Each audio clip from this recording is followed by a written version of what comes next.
Mansin Udute Magtier Wheatley in Isagasun, Opasquak Uchanina. Tawau, welcome to APTN National News. A young woman aging out of the Child and Family Services system is Winnipeg's most recent homicide victim. Despite the CFS involvement, the Winnipeg Police Service released the victim's name and some details about an arrest. APTN Sav Jonza has more. Men drop off piles of wood to keep a sacred fire lit for Avante Hartlieb, also called Avi. She was killed in the early morning of February 14th in Winnipeg's West End. I still don't believe it's real, to be honest. Ethan Tilling-Bell was Avi's boyfriend for 5 years. Her love was something else. Basically, she loved everyone the same way almost. She kind of like loved them like a mother in a sense. Avi was 18 years old and aging out of CFS, the Child and Family Services system. In a press release Wednesday, the Winnipeg Police Service named her and said she is a member of the Sachigo Lake First Nation, a remote flying community in northern Ontario. WPS have also said they have charged a minor with second-degree murder and criminal negligence causing death in relation to this matter. The 14-year-old boy was arrested on Tuesday and remains in custody. Police say that Avi was pronounced dead on the scene and that the homicide unit continues to investigate. Tilling-Bell is still reeling from what could have been her future. She was always like dreaming of the future and like saying like, oh, I'm gonna get out of here and I'm gonna do better than like everyone else. But we all have that dream and a lot of us don't, make it out, especially from a young age. We don't even make it out sometimes at an old age. The house in question in the 500 block of Yonge Street is alleged to be a local trap house where illegal activities often take place. Melissa Robinson is a family advocate now with the Assembly of Manitoba Chiefs. She says not enough is being done to prevent tragedies like this. We see a lot of this. We see young girls every single day out on the streets, no resources, addicted to drugs, no real wraparound supports in place for them, and falling victim to the streets, being killed, being murdered, and what's happening, nothing. They're being buried, put into the ground, and forgotten about. Meanwhile, support from the Indigenous community continues as some pass by the sacred fire, paying respect to a young woman whose life was taken too soon, including Avi's friend Michelle Abraham, who says she last saw her 2 days before she was murdered. She didn't deserve what happened to her. She's a missing and murdered Indigenous woman now. She was only 6 weeks into being 18. And I feel like the system failed her. 8 months pregnant, she says she will be naming her baby in Avante's memory. The last interaction we actually had, she touched my stomach and was like, "Can I feel baby?" And I was like, "Yeah." And then like an hour later, she left. Many continue to ask questions about how Avi's death has been handled by CFS and police. Sav Jonza, APTN National News, Winnipeg. Tapwagi Sav. The Grand Chief of the Nishnawbe Aski Nation and the Chief of Wapakika First Nation are raising serious concerns with Ontario's police watchdog. They accuse the Special Investigations Unit of, quote, disrespectful handling of several related investigations into the deaths of 3 NAN members at the hands of the police, unquote. NAN has been calling for accountability and answers into the June 2024 death of Bruce Frog, who was shot and killed by an OPP officer at a Nishnawbe park in Kenora. On July 2025, Frog's son, Eric Nothing, was shot and killed by a Nishnawbe Aski police officer in Deer Lake First Nation. Officers were cleared of any wrongdoing in both instances. Last week, the SIU released its final report on the death of Tyrese Roundsky, who was shot and killed by an OPP officer in Wapakika First Nation just days after Nothing. NAN says the report was released without any meaningful advance notice to the family or community. In a statement, NAN Grand Chief Alvin Fiddler said, quote, it is unacceptable that the family and community had to learn through the media that after being shot, their loved one was neglected for 40 minutes by a police officer who did not render aid. The SIU director has demonstrated a complete lack of sensitivity in the release of its report, unquote. Fiddler has written the SIU and the Ontario Attorney General about, quote, the continuing inability of the SIU to provide its services in a culturally competent manner. The city of Thunder Bay has declared homelessness a humanitarian crisis.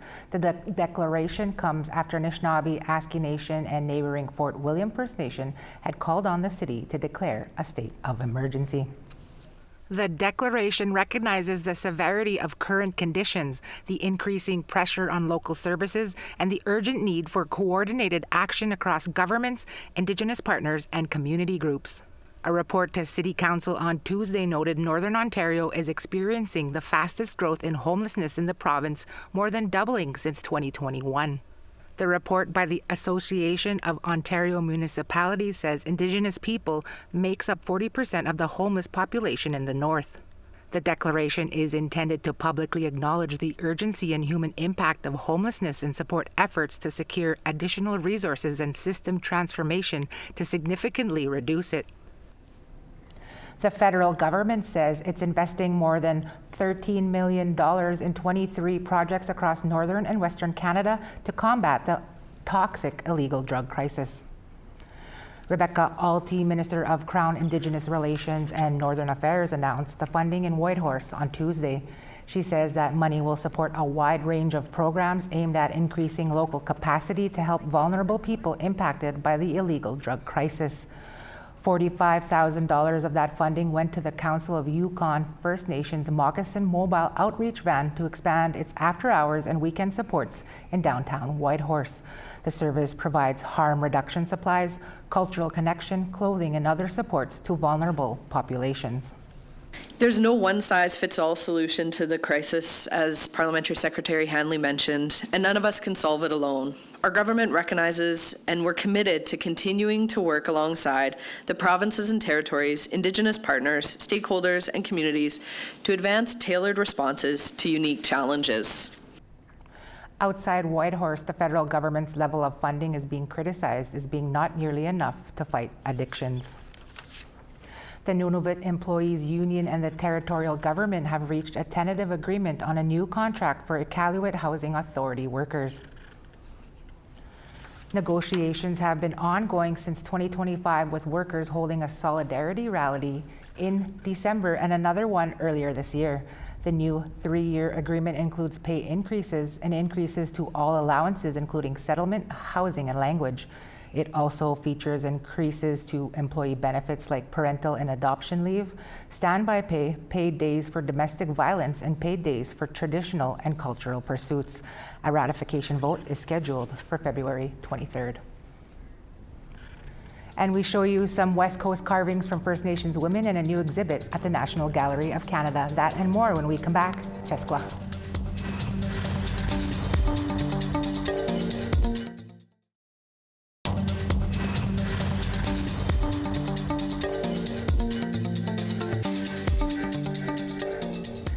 Welcome back.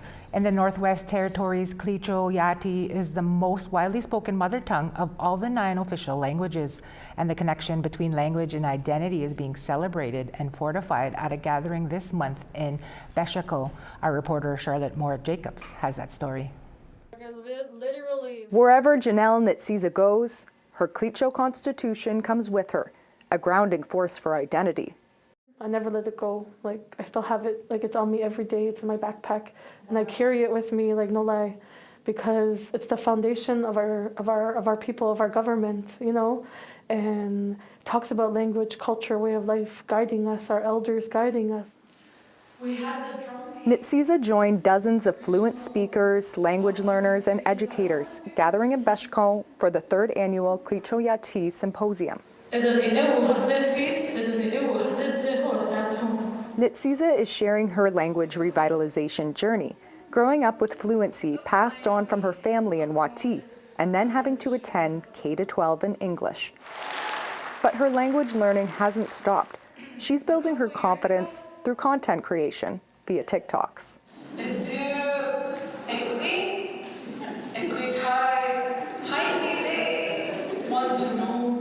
This year's theme is a powerful call to action. Clicho Yati, its fate is up to us. As young people, we have such a big job. Like, we have to pick this up. Our language has always been passed down orally.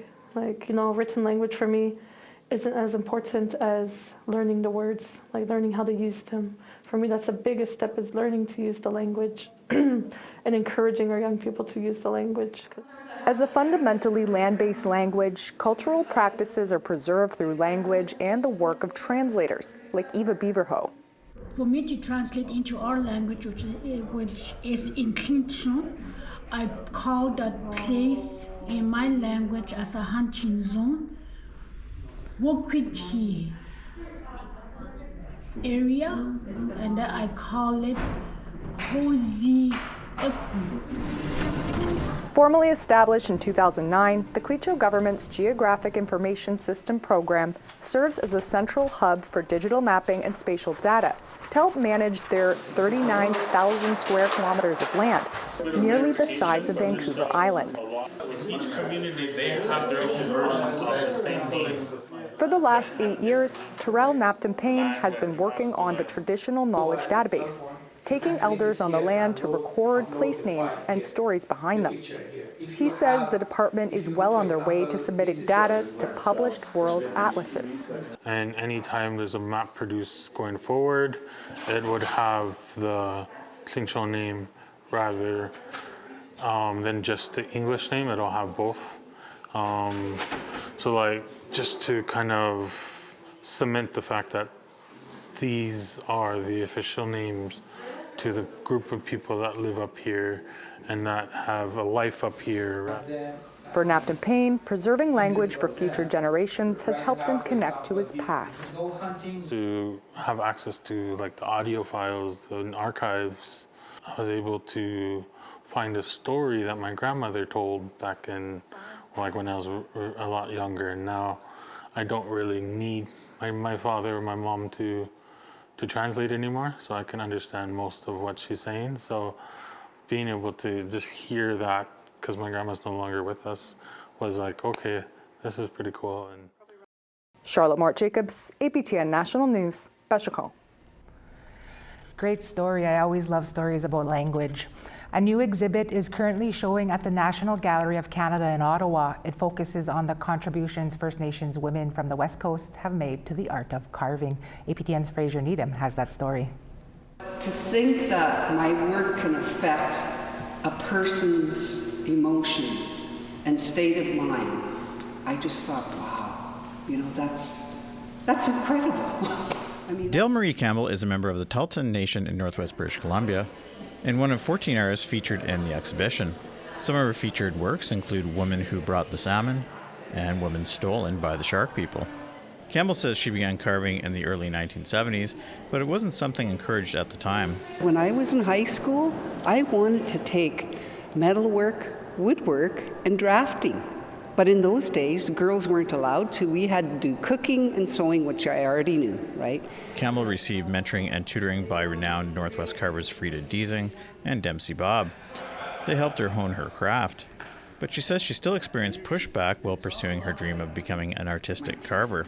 And then when I first started carving, it was filled with men, the class, and some of them said, oh, I didn't think it was traditional that a woman carves. And I just kind of looked at the guy and went, well, I'm not going to quit. This is why Campbell says it is so important to offer opportunities for female carvers from the Northwest to showcase their works. Now, a whole new generation of young carvers are coming up, not afraid to express themselves in new and different ways. Well, most of the work here is really incredible because especially you're seeing with the newer, younger artists, their work, they're not afraid to push it. And what I mean by that is doing some different things and exploring different ideas. And I think that is just great because you could see the artwork is starting to develop more like.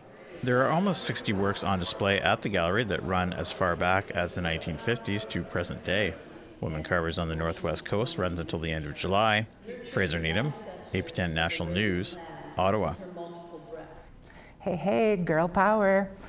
Journalist Savannah Craig is in Minneapolis, Minnesota. She's doing a series of reports on Native American interactions with immigration and custom agents, better known as ICE. First up is a report on a network of Native Americans who are organizing in Minneapolis to keep the community safe from ICE agents. They are at the forefront of protecting the community. His brown skin's a catalyst, the glass they smashed it in. Slapped his tribal ID, got his hand and tackled him. Said it was a fake, this doesn't look like you. Got a U.S. citizen, bruised up black and blue. Art imitates life. For this Minneapolis-based rapper, his work is a commentary on the realities he's seen around him. They took this native brother to the Whipple building, including fear fueled by immigration and customs enforcement agents, better known as ICE. Likely wishing they could kill him, disappeared civilian. He knew his rights Indigenous and still they did him vicious. And yeah, I just wrote this one. I don't usually read my raps like that, but I ain't ready. I ain't got it memorized, so. Tall Paul, an Nishnawbe Oneida hip-hop artist. Outside of his art, Paul patrols for ICE agents. We're policing federal agents, and that shouldn't be necessary. APTN News joined a ride-along with Paul. As a father, Paul is concerned for ICE's impacts on youth. His patrols focus on protecting school zones. It's just really just being a presence at those time frames when students are coming and going. They're young souls, they're powerless little human beings that need us to protect them. Multiple Native Americans have been detained by ICE agents across the country. Paul puts himself at risk of violent interactions and detainment. It's normal and okay to be vulnerable and to, feel any kind of fear. But it's about pushing through that fear and walking towards it and understanding that it's bigger than us, like it's bigger than me as an individual. This is Ozuya. We're doing the Phillips neighborhood. Oglala Lakota community member Ozuya Chikala takes part in these patrols. The highlight times of patrol are anywhere from 6 a.m. to about 6 or 7 p.m.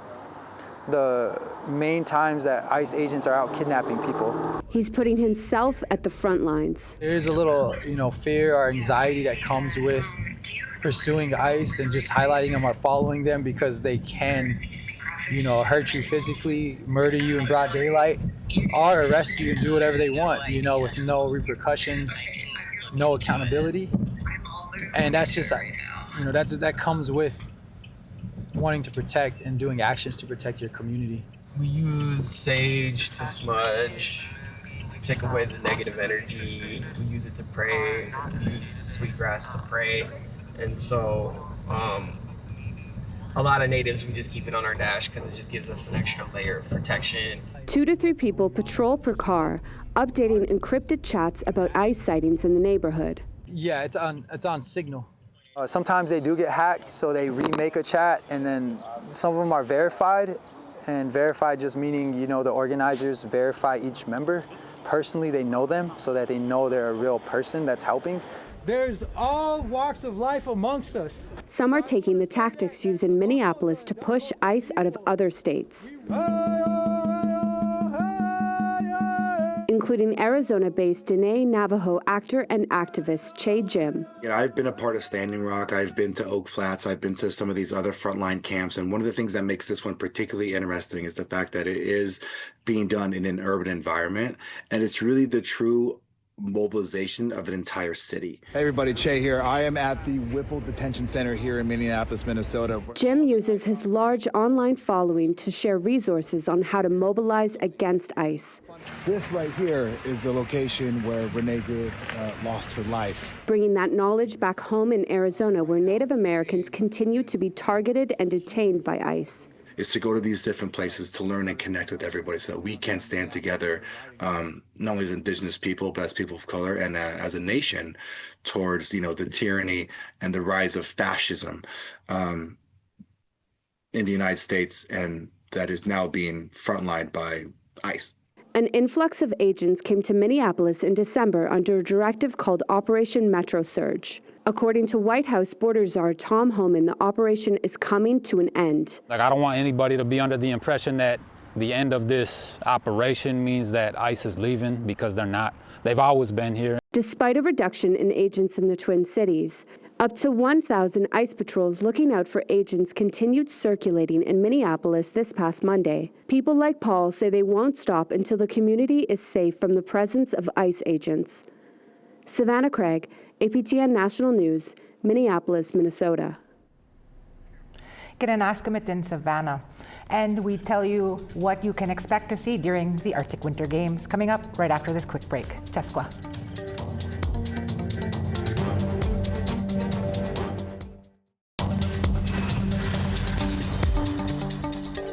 Wow, welcome back. Time now for our photo of the day. Mariana Lapp submitted this photo of the day near Pointe Claire, Quebec. She described this as cold but beautiful. Thanks for sharing with us, Mariana. For the chance to be our next photo of the day, send your pictures to share@aptn.ca. Now let's take a look at tomorrow's weather forecast. Starting on the East Coast, Charlottetown 1, Fredericton 4, over to Nain -5, Happy Valley Goose Bay -4. Chibougamau -5, Quebec City -2. Over to North Bay 1, Sault Ste. Marie 0. Big Trout Lake -15, Wawa -1. Over to Puckatawagan -15, The Paw -14. Barons River -7, Brandon -8. North Battleford -19, Yorkton -16. Up to Stony Rapids -16, Buffalo Narrows -20. Moving west, Fort McMurray -16, Grand Prairie -7. Down to Edmonton -14, Calgary -10. Over to Campbell River 4 degrees, Bella Coola -7. Beast Lake is -12, Smithers -6. Up to Rock River -12, Dawson -16.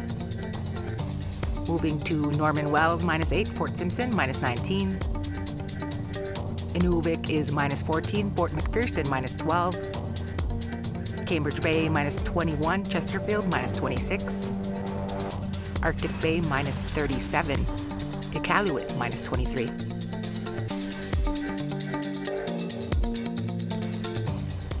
The sport of biathlon consists of athletes combining cross-country skiing or in the Yukon snowshoeing with small bore rifle shooting.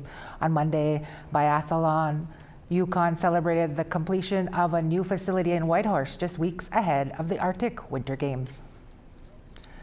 The federal and territorial governments invested over $4 million into the new facility and other on-site upgrades. That includes improving road accessibility to the building, constructing a ski overpass, and installing water and heating systems. The new facility replaces a trailer and two 40-year-old cabins. Officials say the building will support growing interest in the sport. It allows us to train better, host better, and dream bigger as we celebrate now the Olympics. And as we look ahead to the Arctic Winter Games and beyond, we do so with pride, knowing that Yukon athletes now have a home that reflects their dedication and potential. And that's your APTN National News for this Wednesday, February 18th. I'm Tiara Wheatley. It's been a pleasure to be here with you. Join Dennis Ward tomorrow at 1 p.m. Eastern for your next look at news. Until then, from all of us at APTN to all of you, Agase, Gitam, Ginanaskamitanawaw.